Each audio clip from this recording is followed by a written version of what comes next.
So at first glance, this book might resemble Sons of the Harpy from Game of Thrones or the Scary Kids Scaring Kids album cover, but it brings a fresh new face to the always underrated adult fantasy self-publishing world.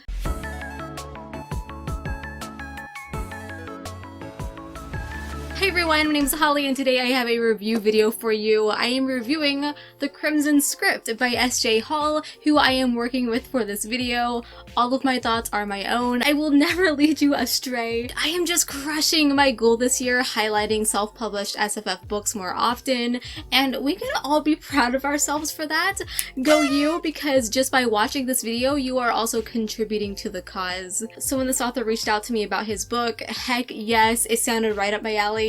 And it really was right up my alley. So as I said before, this is an adult indie fantasy. It released in February 2021, so very recently. This is obviously the paperback edition, which the author sent to me to show off. The cover is stunning, the texture is striking, and the art itself ignites the question of what in the world does the story tell. As soon as I started reading it, I got into the story super fast. The Crimson Script takes you to a mysterious empire full of intrigue and the unknown, a place which by the end of your time there, you're kind of craving more of it. In fact, it was once ruled by a tyrant, but people stood up against him, revolted, and now the people live mostly in peace. We're following Lyra, who is, I guess, kind of like, she's disguised as a bit of a street rat, I guess, as she traverses this criminal-infested city at night as a vigilante to protect its citizens from the guilds who are doing a lot more harm than good, while during the day she's actually a very important person as she's a noble's daughter. I don't want to give too much away about Lyra's story, as much of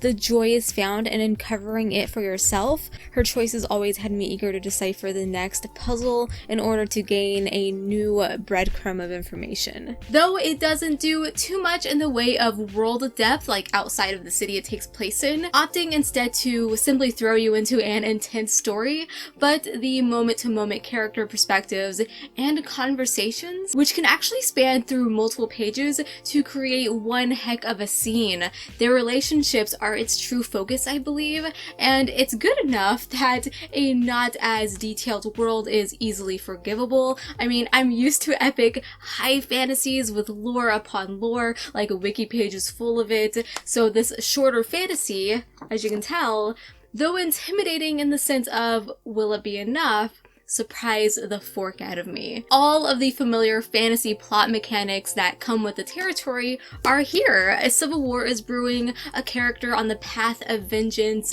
good versus evil, but the Crimson Script does a number of interesting things to break from tradition. For one, artifacts, which are magical weapons in this world that were created by this race who have long been forgotten and not many people alive today can decipher them. That alone created an element of mystery that I wanted to dig deeper into. Speaking of weapons, there are guns in this world. In fact, the beginning gave me Western vibes. There's a card game that leads to a gunfight, which is a very Western scene, which I love. So yeah, guns. Even like old factories spread across the city, customized grenades run by cogs, so it does have steampunk added to the mix. There are some great twists and turns, exciting gunfights enhanced by abilities. Nothing makes me as happy as what a smart book can do, and I assure you that this is a very smart book. Moving on to the writing, the author's writing is mechanically simple but impressively deep.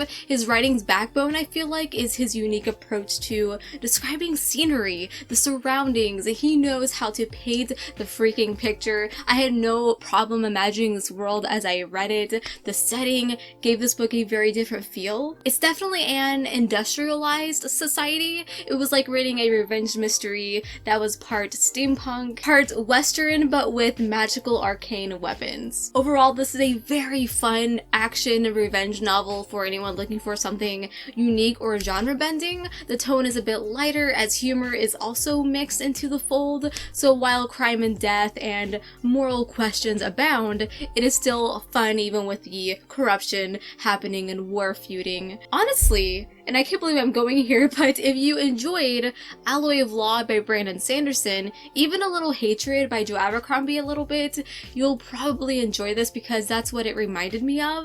So rating-wise, I ended up giving this 4 out of 5 stars. I thoroughly enjoyed it. I read it in like 2 days. It's a very fast read, and I'm definitely going to be looking forward to more of this author's work. So that's going to be it for today's video. A big thank you to Stu for working with me to create this video and giving me a chance to read his book, which I highly recommend. As a very critical reader, that is high praise from me. If you want to check out this book for yourself, I'll leave some links down below for you, as well as Stu's social media. And if you give this book a chance, I hope you end up really enjoying it. But to show me that you enjoyed, you can give this video a big thumbs up for me because it helps me out so much. And go ahead and subscribe. I upload videos every single week. And until we meet again, happy reading.